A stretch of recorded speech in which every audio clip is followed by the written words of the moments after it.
hayyuun ifi yogguu jiru namni qabata. Hayyuu fi yogguu namni yogguu jiru kabajata. Hogguu du'e nuti warqii nurra dhaabuu hin feenu.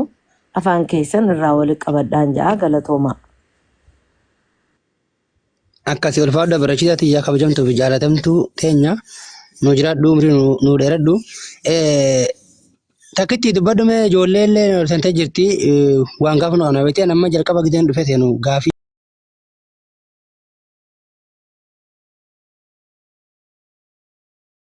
Assalamu alaikum ndi khaysanu. Waalaikum salaam warahmatullahi wabarakatuh.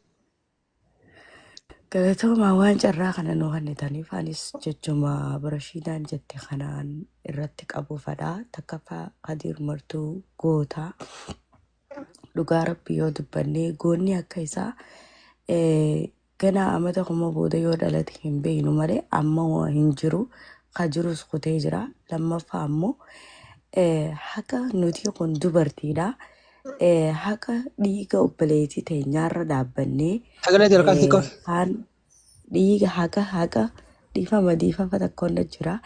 Haqa obboleettii teenyaa dho'isuudhaaf nama tokko jaalachuuf waan haqa obboleettii teenyaa akka dubartiittis maal intalti tun dhalaaleen nuti laaffina hedduu qabna waan taateef laaffinaa fi hanqina nuti qabnu sanirratti obboleettii teenya maqaan taanee fi jechan taanee fi waan hin fakkaanne faaluun kuni waan dogongora ta'e asumaan beeka. Keessaafuu amma obboleettii teenya bareedduu seenaa jettu tana jala seeneetiin ture. Intalti akka qaadimaa nama biraa isa dura qabdu maal jechuus turte. Viidiyoolee akkasii maxxansitee turte jechuudha. Takkaffaa abbaa manaa kee dura jaalallee qabaachuu dandeessa. Seenaan ati duraan qabdu seenaa duraan qabdu. Seenaan ati har'a abbaa manaa keetii hojii eegaltu seenaa haaree har'a takka itti eegalta. Abbaa mana keetiiti jechuudha. Tanaaf akka namuu nama jaalattanii hin beeknetti waan nama tokkoo nama lubbuun hin jirre maqaa badaa kennuuf makkoruu firraa dhiisuu qabna jechuudha. Lammaffaa Oromoon aadaa badduu takka wanni nuti qabnu.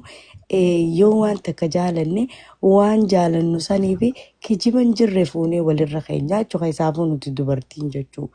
Akka dubartii Oromootti waliif tumsuu waliif dhaabbachuun maaliif dadhabne woman code waan jaamu maaliif kana walii dhabneen gaafii xiyya anillee kan isin bira kaadhu. Lammaffaa mishiyoon tun gaafa duutu fooqirraa gad darbamtee jaan namni fooqirraa gad darbame jara keenya gurra rabbiin nu uree kana dhiisiiti gurra ifi urannettuu waan hin fakkaanne fudhachuun dogongora. Mishiyoon tun fooqirraa yoo gad darbamte maaliif lafeen hin cabin amma lafee duwidaa Spinal coding kun caccabuu danda'a. Lafeen miilaa caccabuu dandeessi. Lafeen harkaa caccabuu dandeessi. Akkasumatti deebii ijji yoo fuula duraan qofte immoo lafeen fuulaa caccabuu dandeessi. Waa hedduu caccabaa jechuudha. Tanaaf michoon tun humaa takka hin taane haati dheeyitee ilaalti. Mucaan adeera isii dhaqee ilaale. Kalee laayivii kanarra oole mucaan sana. Dhaqee qaama sii gara gaggalchee har takkaan dhawaan qabdu mishiyoon sana matuma kanaanii xiqqaa shakuu dhawaa qabdu kana jechuudha. Tanaaf michoon galadhu namni bona michiyoon namni tokko yoo darbamee duwida dubaan akkanatti waadee duwida karaa mataa kanaan akkana waadooyte dhiigni bikka sanirraa sirraa ba'a. Saniif namni kun yoo unconscious waan jaamu yookaan gaggabee namni kun gaggabee du'e jaanii waan du'a kana hin beekneef fuudhanii ala kaayuu danda'an. Ala kaanii immoo michoon tun xiqqoo gisee turte fuudhanii karaa mana hakimaa geessan michiyyoon lubbuun isii dhaqqabamuu hin danda'amne duute.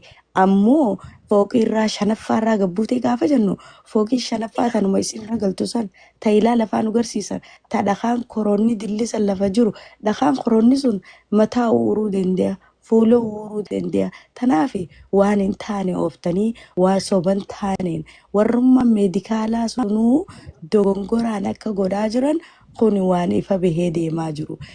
Gurbaan michiyyootu michiyyoo maal jedhu kuni waan jaalallee waltumanii wal lolanii nuti hundinuu waan kana experience goonee jirra. yookaan irra dabarsuuf deemna.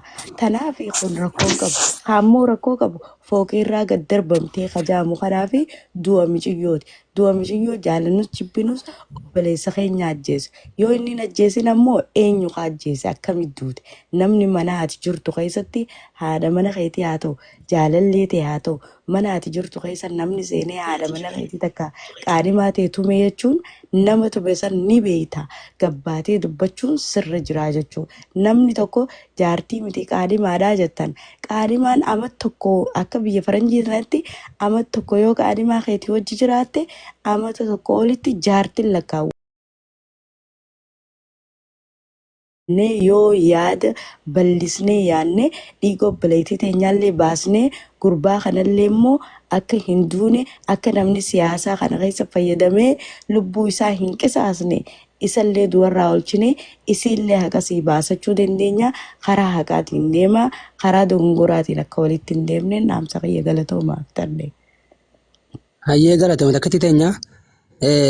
Boona reefuu ol seentee buute yoo sagaleen ta'e dhagamte dubbadhu. Boonaan hin jiru tamaam.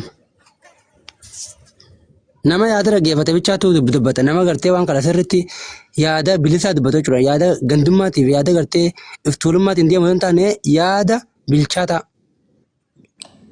Boonaa dubbadhu. Naman dubbanneef irraa gabbuusuu qabda. Maaliif ta'anii riippoortii yoo godhan dachaadhaatti sitti riippoortii godha.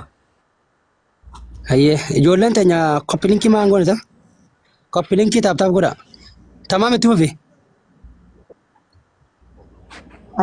Asirratti sanyii koo tamaam jira. Dubbatoon dubbatu yaada xiqqoo qaba. Dubbadhu tamaa habuu. Dubbadhu. Tole kadiriin achi ol akka kootti umriidhaan yookaan na caaluu hin danda'a yookaan kadiriin caaluu hin danda'a. Asii ol wantan kadiriin jedhu hin qabu. Maaliif ani sarraan baradha waan ta'eef dhiiga oromummaa kadirirraan fudhee Abaa'uun maal akka ta'e kadirtu na barsiisee oromummaa koo akka hin dammaqu kadirtu na barsiise. Maaliif ani waaqoo guutuufaa hin dhaqqabanne warroota isa dura jiran hin dhaqqabanne isadha kan hin argaa guddadhe jechuudha. Bilisummaa isa jalattan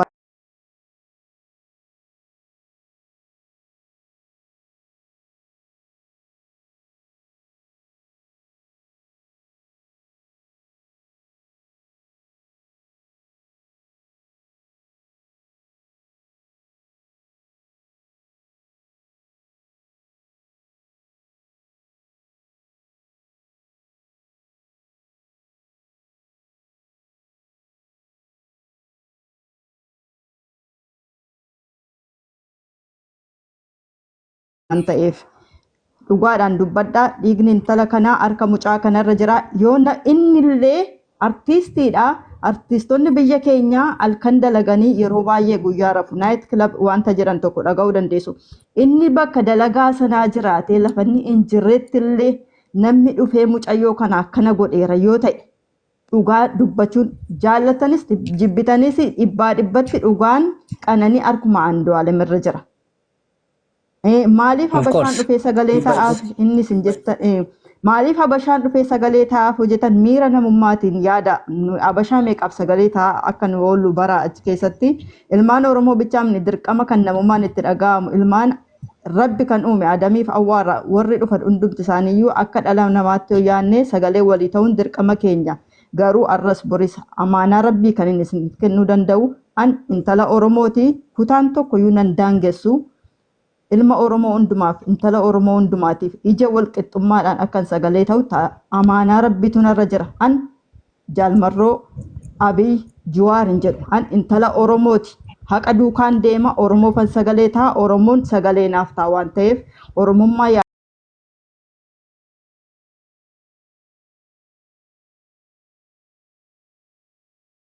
inni haala yeroo duukaa deema.